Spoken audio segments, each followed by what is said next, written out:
preocupaciones, vivimos en pandemia, tenemos todas las necesidades que tenemos, pero la corrupción, la lucha contra la corrupción ha sido probablemente el eje central antes de que sea reemplazado, ¿no?, en este último año y pico, por supuesto, por el sanitario y ahora mismo por el económico.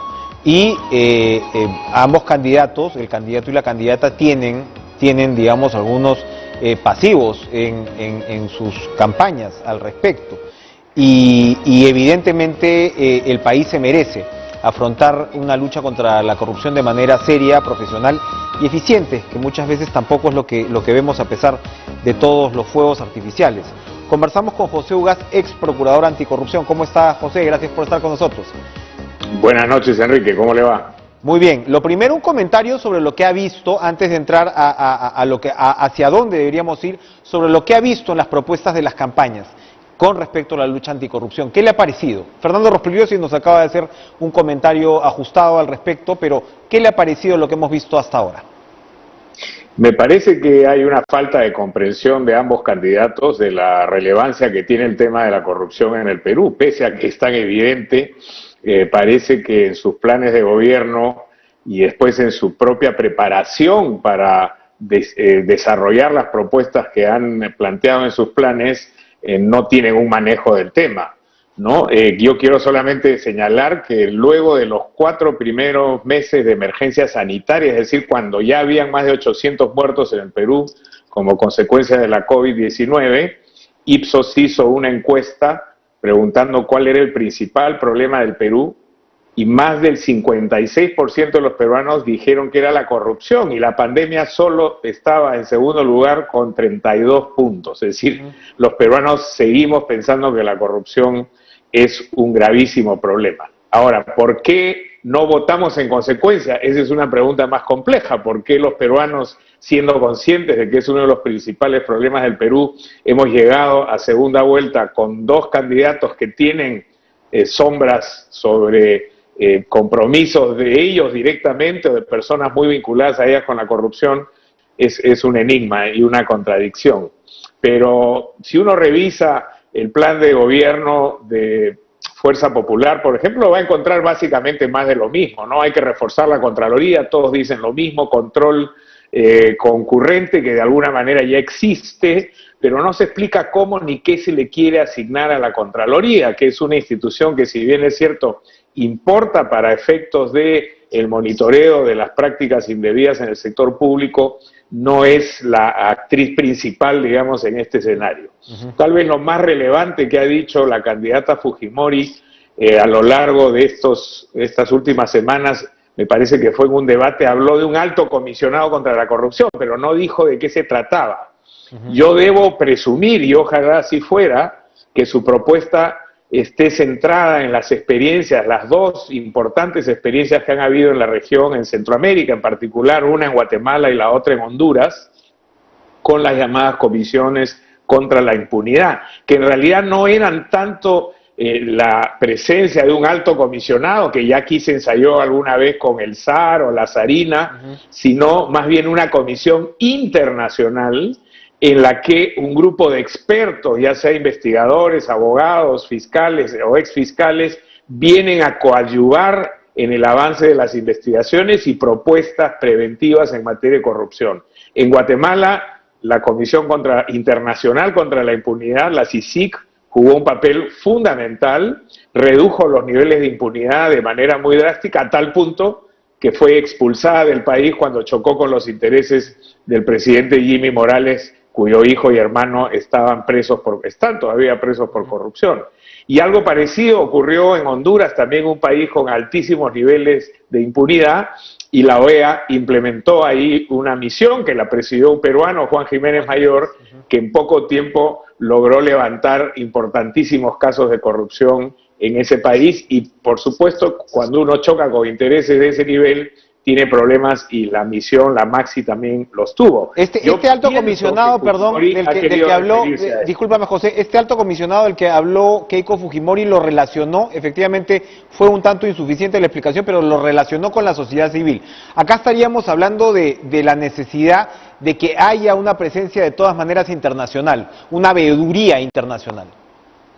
Sí, mira, cuando los niveles de corrupción e impunidad desbordan, y creo que lo que ha ocurrido aquí con el Club de la Construcción, los cuellos blancos, el propio Lavajato, han revelado una insuficiencia en los organismos establecidos para llevar las investigaciones a buen puerto. Se demoran demasiado, hay muchos errores, tenemos un Ministerio Público comprometido en su más alto nivel con fiscales supremos sobre los cuales hay severas dudas de su compromiso con la corrupción. Lo mismo ha ocurrido con un vocal de la Corte Suprema y otros que están sentados ahí.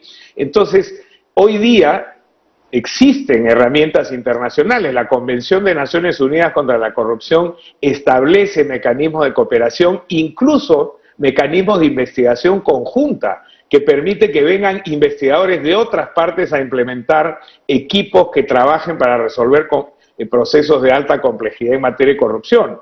Esa propuesta, si se hubiera desarrollado, sería, creo, un punto a favor de la candidata. En el caso de Pedro Castillo, más bien, cuando hizo su exposición, primero demostró un desconocimiento total en la materia porque dijo que crearía una comisión anticorrupción, que ya existe, la CAN, la Comisión de Alto Nivel contra la Corrupción, que tiene la Secretaría de Integridad Pública, que está en funciones y que viene trabajando hace un buen tiempo y donde están representados muchos de los organismos del Estado, incluida la Presidencia de la República. Salvador del Solar, que yo recuerdo, creo que fue uno de los últimos presidentes que tuvo la CAN. Entonces, hay un desconocimiento de lo que ya existe. Cuando se le preguntó, una de las preguntas que hubo en el último debate al candidato Castillo, cuál sería su posición en materia de integridad respecto al Tribunal de Transparencia, no supo qué responder, porque no sabía que había un Tribunal de Transparencia, ¿no? Y esto que ha mencionado Rospigliosi es cierto. Se creó hace ya un tiempo un Tribunal de Transparencia cuya función es defender las posiciones ciudadanas cuando hay quejas de que el sector público no responde de acuerdo a la ley de acceso a la información, pero es un tribunal que no tiene dientes, no puede sancionar a nadie, simplemente se le ha dado facultades de recomendación y evidentemente eso es insuficiente.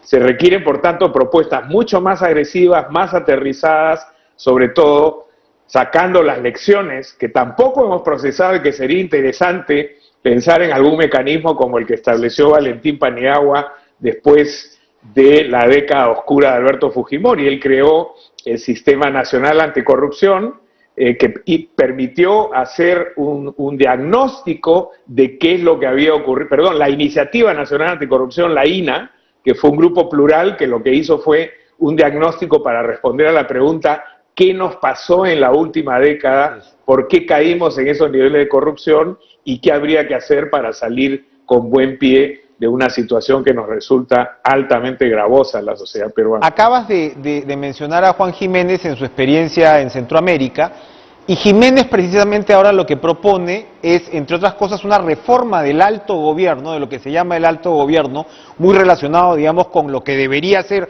una PCM recargada, que tiene que ver mucho precisamente con la lucha anticorrupción. Te lo pregunto desde ese nivel, porque en el otro nivel, donde claramente están sobrecargados de corrupción, es en los gobiernos regionales y subnacionales. El 80% de casos de corrupción son detectados ahí. Entonces, ¿cómo jugamos aquí en esta suerte de Estado desconectado que tenemos en todos los niveles, donde claramente, y creo que coincide con lo que tú estás afirmando, es decir, tienes que reforzar desde arriba esto, pero que al mismo tiempo, pues, se dejen, para decirlo de manera coloquial, de tirar la plata en estos gobiernos subnacionales, ¿no?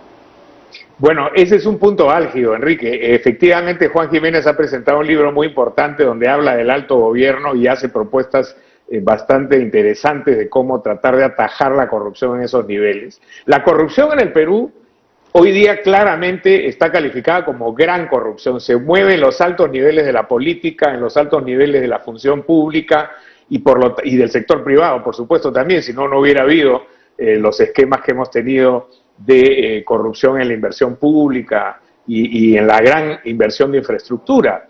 Y por lo tanto hay que atacarla también en esos niveles. Pero es verdad, las estadísticas sobre la corrupción en los niveles subnacionales son espantosas. Ha habido un momento en que más del 85% de los alcaldes han tenido investigaciones por corrupción y una cifra un tanto menor, pero no muy menor, más del 65% de los presidentes regionales también, y ahí está Cerrón, que tiene, según ha documentado la revista Caretas hace poco, 159 denuncias penales por corrupción en la región Junín.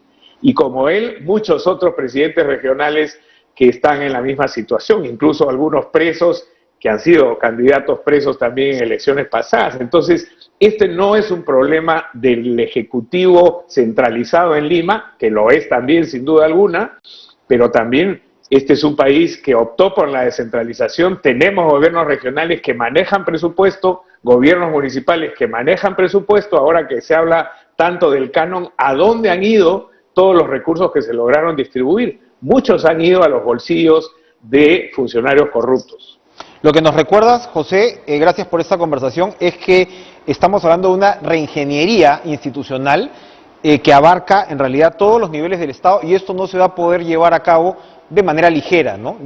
Hay que realmente, quien salga elegido este domingo tiene que tomársela en serio y, digamos, tomar el toro por las astas, sin duda, ¿no? Definitivamente requiere una reforma profunda. Si hay reformas del Estado pendientes, como la de la política, la de la educación y ahora, sin duda alguna, la de la salud, la reforma en materia de integridad es una de las grandes reformas pendientes y tiene que pasar por generar mecanismos de prevención en el ámbito educativo, comunicacional. Tenemos que transitar de una cultura en la que hemos normalizado la corrupción hacia una cultura de la integridad, pero también hay que afinar los mecanismos de investigación, persecución y sanción de los casos de corrupción que tanto daño y ahora tantas muertes, porque ten la certeza que más de una mitad de esas 180.000 y tantas muertes que se han documentado como la pandemia se hubieran podido evitar si es que hubiéramos tenido adecuada infraestructura de salud, recursos para comprar equipamientos médicos, para contratar más profesional sanitario y no se hubieran desviado en el 2019, como ha documentado la Contraloría, los 23.000 millones de soles que se desviaron por materia de corrupción. Gracias, José Uvas, por acompañarnos esta noche. Importantísimo tema. Vamos a una última pausa. Buenas noches.